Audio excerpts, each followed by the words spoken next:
Madura United akan bertemu Persebaya Surabaya dalam tajuk Derby Suramadu pada laga pekan ke-30 Liga 1 2019.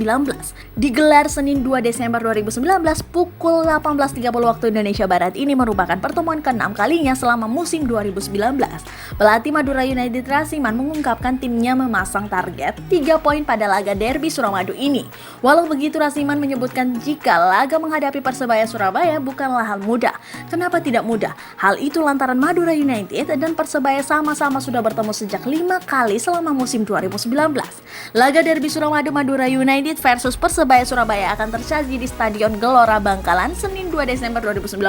Dari 5 pertemuan musim 2019, Madura United hanya sekali menang saat leg kedua perempat final Piala Indonesia. Lalu, 2 kali imbang dan 2 kali takluk dari Persebaya Surabaya yang terjadi saat semifinal Piala Presiden 2019.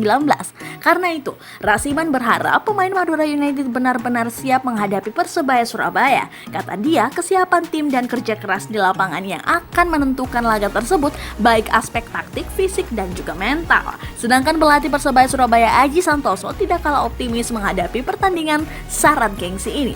Kami sudah mempersiapkan diri untuk laga ini, Derby Suramadu yang ingin kami menangi, ujarnya.